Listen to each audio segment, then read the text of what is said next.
Welcome back to Prop News Time. Here are the headlines for the day.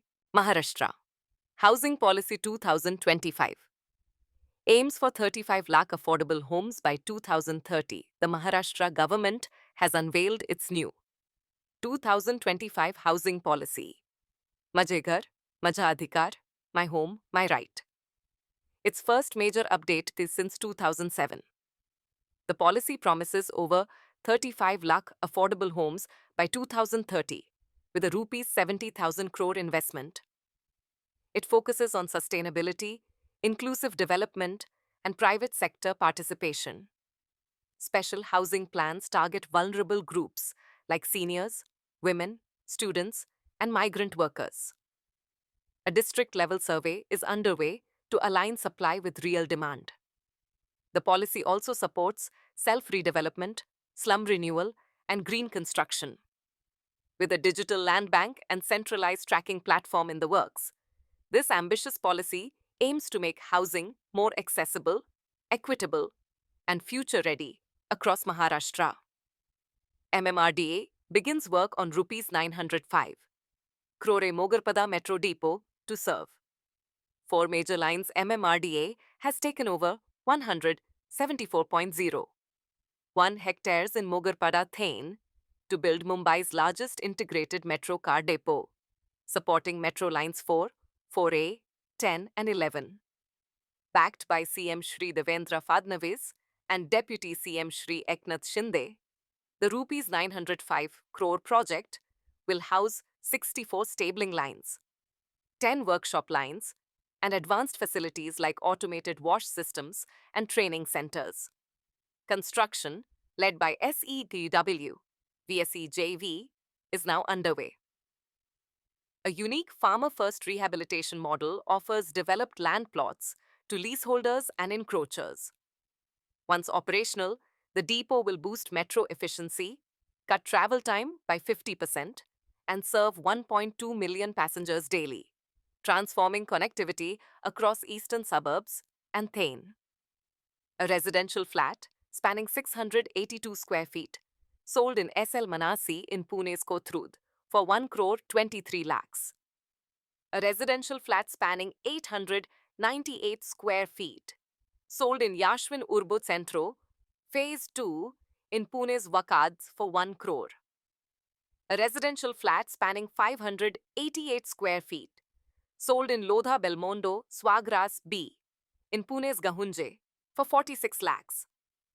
New housing supply in India's Tier 2 cities drops 35% as developers focus on premium segment. The new housing supply across 15 major Tier 2 cities in India fell by 35% to 30,155 units in the first quarter of 2025, as per data by PropEquity. Developers adopted a more cautious approach amid rising input costs and funding constraints, shifting focus toward premium housing. Ahmedabad, Surat, Jaipur, and Bhubaneswar were among the cities witnessing the steepest declines, while only Coimbatore showed an upward trend. Industry experts noted that this shift reflects a recalibration of strategies, with a tilt towards biophilic and sustainable housing concepts, and stronger demand for homes priced between 1 crore to 2 crores. Macrotech rebrands as Lodha Developers after resolving family trademark row. Abhishek Lodha-led Macrotech Developers has officially changed its name to Lodha Developers after receiving approval from the Registrar of Companies, following a recent resolution of a trademark dispute with House of Abhinandan Lodha, Ho ABL, led by his younger brother. The legal battle, initiated earlier this year, stemmed from Macrotech's claim of trademark infringement against Ho ABL. However, under parental guidance, both brothers reached an amicable agreement. As part of the resolution, Abhishek retains exclusive rights to the Lodha and Lodha Group brand, while Abhinandan continues independently with the House of Abhinandan, Lodha brand. Celebrity deals. Hrithik and Rakesh Roshan sell 3 Mumbai apartments for 6 crore 75 lakhs. Hrithik Roshan and his father Rakesh Roas Roshan recently sold 3 residential properties in Mumbai for a total of 6 crore 75 lakhs.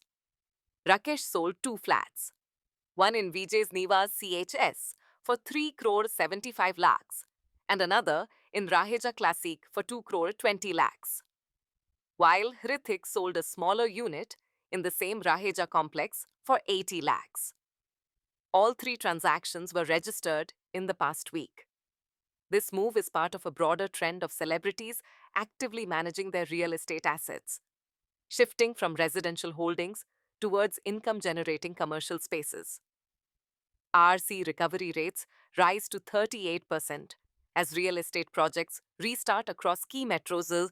Asset reconstruction companies, ARCs, are seeing stronger recoveries in the real estate sector. According to CRISIL ratings, security receipt, SR, realizations have improved to nearly 38% this financial year, up from 22% previously.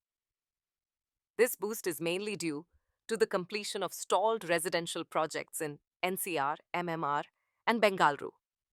Around 2.5 million square feet of housing stock has been revived, with 40% nearing completion. CRISIL noted that most recoveries are coming from mid to premium segments, supported by debt restructuring, last-mile funding, and flexible regulations enabling project-wise resolution. Demolition drive in Navi Mumbai. NMMC targets 2 illegal units in Copper Khairan. Navi Mumbai Municipal Corporation, NMMC, recently demolished 2 unauthorized properties in Bonkode village, Copper Khairan, under orders from Municipal Commissioner Dr. Kailas Shinde. The action, led by senior officials and executed by the encroachment team, targeted homes belonging to Nishant and Sushant Naik, both cited under Section 54 of the Maharashtra Regional and Town Planning Act. After failing to comply with earlier notices, the owners were fined 20,000 rupees each. A full demolition squad used hammers, cutters, and municipal support staff to dismantle the structures. NMMC confirmed more such operations will follow to enforce urban planning norms and deter illegal construction. Kanpur to become EV manufacturing hotspot with 700 crore rupees Upsida project. The Uttar Pradesh government has unveiled plans to develop Kanpur into a major electric vehicle EV manufacturing hub, backed by an investment of 700 crore rupees. Under the Kanpur Metropolitan Development Vision 2030, a 500-acre high-tech EV park will be set up near Bhimsen by Upsida via a public-private partnership model. The park will house production units for motors, chassis, lithium-ion cells, and EV components, along with a dedicated R&D center. Positioned along the dedicated freight corridor, the site offers strong logistics advantages. A complementary EV components cluster will support SMEs, driving innovation, job creation, and strengthening India's EV supply chain. RBI strengthens presence in Andhra Pradesh with regional office shift to Vijayawada, the Reserve Bank of India. RBI has shifted its Andhra Pradesh regional office operations from Hyderabad to Vijayawada, signaling a stronger institutional presence within the state. The new office was inaugurated by Deputy Governor T. Ravi Sankar and will house key departments such as integrated banking, financial inclusion, foreign exchange, and supervision. Several administrative and support units will also operate from the new location. However, the Hyderabad office will continue handling currency management for the state. Atta Omar Bashir has been appointed as the regional director to lead the Vijayawada office. Noida Authority approves co-developer model proposal to fast-track stalled projects. The long-awaited relocation of the Khirki Daula Toll Plaza on NH48 has been approved, with the new 12-lane MLFF-enabled facility coming up in Pachgan, just past the KMP Expressway junction. This move will ease chronic congestion for over 44,000 daily commuters in Gurugram and reduce pollution caused by idling vehicles. A 15-kilometer toll-free stretch from Delhi to Manesar will also open up. The project, delayed for years due to land and clearance hurdles, finally gained momentum after HSVP allocated 28 acres to NHAI. With construction expected to wrap in 6 months, the shift signals faster traffic, better revenue, and cleaner air. Chandigarh enforces mandatory green clearance for mega construction and township projects. Chandigarh's Environmental Department has issued a new notification mandating green clearance for major township and construction projects. Any development exceeding 50 hectares or with built-up space beyond 150,000 square meters and structures over 20,000 square meters now needs explicit environmental approval. This aligns with the National Tribunal Directive, making central-level appraisal compulsory for Category A projects near ecologically sensitive zones or state borders. Officials have urged developers to follow Supreme Court and tribunal guidelines. These measures mark a major pivot towards stricter green regulation in Chandigarh's urban planning, reinforcing long-term ecological safeguards across large-scale developments. Cornerstone secures 1,700 crore rupees from Kotak to fund Bengaluru projects. Cornerstone has secured a 1,700 crore rupees term sheet from Kotak Alternate Asset Managers via structured, non-convertible debentures to fund Bengaluru-based projects. The capital will support 6 residential projects in East Bengaluru, 2 commercial ventures centrally, and land consolidation in the north. This funding move helps Cornerstone manage its ongoing dispute with L&T Finance, which had disbursed 835 crore rupees of a 1,285 crore rupees sanction, yet recovered around 1,400 crore rupees. A recent RKIL notice triggered legal action, with the Karnataka High Court granting interim relief. With court protection and negotiations underway, Cornerstone is progressing on title clearances and project execution. Dubai Metro Blue Line, poised to redefine cities' property values and urban productivity, the expansion of Dubai's metro through the Blue Line is expected to act as a transformative force in the city's urban economy, with connectivity becoming the primary determinant of real estate value. According to Firas Al-Masadi, CEO of FM Properties, this infrastructure initiative is not merely a transit upgrade, but a strategic urban enhancement that could reshape Dubai's real estate market, productivity metrics, and global positioning. Areas like Dubai Creek Harbour, Academic City, and Dubai Silicon Oasis are projected to witness a surge in property values and investment appeal as Dubai evolves into a more livable and economically efficient city. Hong Kong to host IHIF Asia Forum in September with global hospitality leaders. The International Hospitality Investment Forum, IHIF Asia, hosted by Questex, is set for its second edition this September at Regent Hong Kong. Centered on the theme, Beyond Borders, Markets, Capital, Growth, the event will spotlight cross-border investments and capital trends in Asia-Pacific's hospitality sector. Delegates can expect a unique mix of strategic sessions and cultural experiences, including Tai Chi classes, a harbour cruise, and horse racing at the Hong Kong Jockey Club. Supported by the Hong Kong Tourism Board, HF Asia will attract HNYs, hotel brands, developers, and global investors, positioning Hong Kong as a key hub for global hospitality exchange. Montverde Group clinches USD 500 million deal to build mega healthcare campus in Kazakhstan. Pune-based Montverde Group has signed a United States $500 million, approximately Indian rupees 4,300 crores, agreement with Kazakhstan's Big B Corporation to develop a state-of-the-art medical university and a multi-specialty hospital in Kazakhstan. The announcement took place during SRAM and MRAM Group's 30th anniversary in London. The project is a joint effort involving SRAM and MRAM Group, Big B Corporation, and Kazind Medical Group, with Montverde Group leading the construction. The Kazakh government has already allocated significant land parcels for the project in Astana and Almaty. Kredai partners with Adani Cement to promote sustainable construction practices. Kredai has partnered with Adani Cement to promote sustainable and high-quality construction across India. Announced at its Governing Council meeting, the tie-up designates Adani as the preferred supplier of eco-certified materials and technical services for Kredai's 13,000 plus developer members. Two key initiatives were also launched. The Green India Council, starting with a 9,000-acre reforestation drive in Nashik, and the Skilling Council, focused on training the next-generation construction workforce. Through these steps, Kredai aims to integrate environmental care and skill development into real estate practices, signaling a long-term commitment to responsible growth, community upliftment, and better industry standards.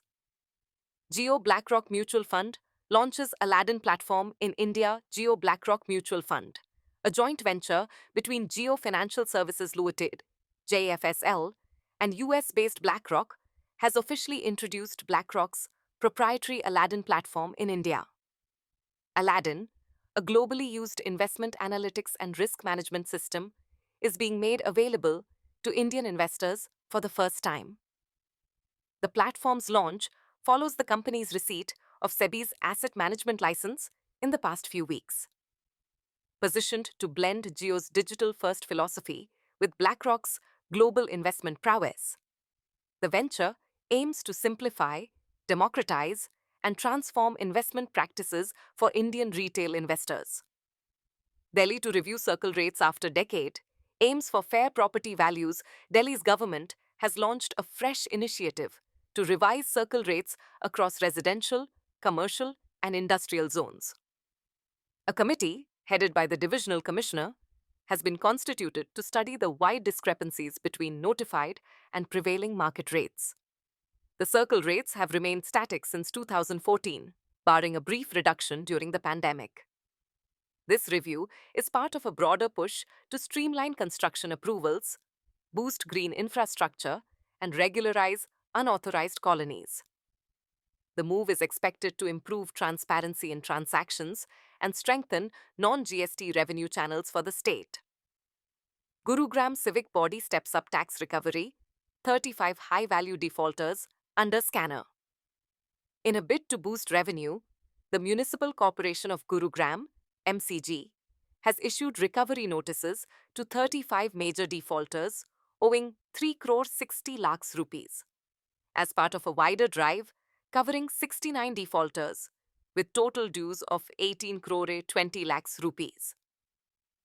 So far, MCG has collected 232 crore 90 lakhs rupees, 77% of its 275 crore rupees property tax target for financial year 2025 to 26. A 10% rebate is being offered for full payments made by July end along with a no-dues certificate. Delays may attract 18% annual interest, ceiling, or even auction of properties. Help desks have been set up to address issues like fake receipts, ID mismatches, and data verification. Odisha greenlights mega projects in metals, textiles, and chemicals across 6 districts. The Odisha government has cleared 8 major industrial projects worth over rupees 1.51 lakh crore, expected to generate 62,000 plus jobs across Dhenkanal, Ganjam, Jajpur Keonjhar, Khurda, and Sambalpur.